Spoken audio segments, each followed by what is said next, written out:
Indeed. What we see here is an exercise in boiling the frog of neutrality.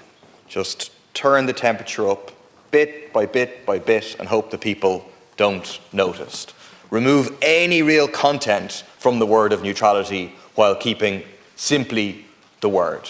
Get rid of the triple lock, which, as the Taoiseach said himself, is at the core of our neutrality, and sign up for more and more of these European militarisation projects of PESCO and of the European Defence Agency.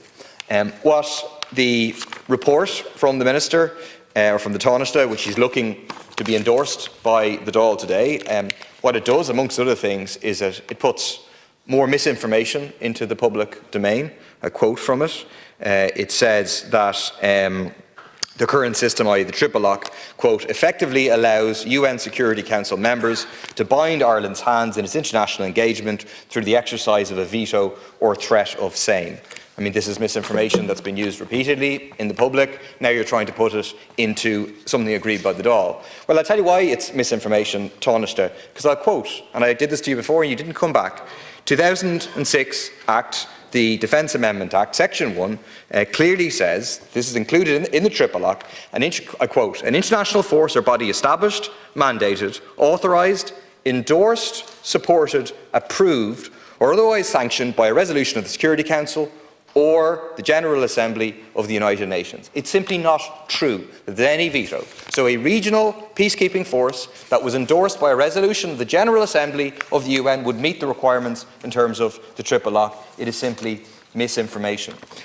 The report attempts to endorse another project, which was also the source of misinformation, which was the sending of 30 troops to participate in the EU military assistance mission, which in my opinion was a breach of neutrality at the time.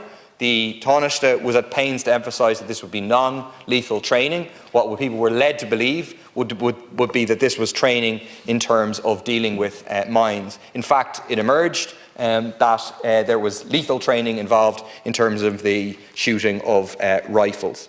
Just briefly to headline, because there's more and more of these PESCO projects that we're asked to sign up to, with so little oversight, so little debate in here. Let me just quote from one of the ones we're being asked to sign up to today in relation to the network of logistic hubs in Europe and support operations. A quote, with respect to possible operations for the pre-deployment of material, that's war material, depots and or maintenance facilities of other European countries could be used mutually as well. The network will decrease the reaction time and increase capacities and sustainability for military operations. This is a project, this particular one is coordinated by Germany, which is the second biggest exporter of weapons to Israel in the world, after only the US, currently engaged in a genocide. If you look at the two EDA projects that we're asked to sign up for, one of them is a cyber defence thing. Again, you read about the last cyber defence thing. It's explicitly very, very military, involving a drone control system, a space control system to be defended from attacks. This is all a process of militarisation, and we're opposed to it.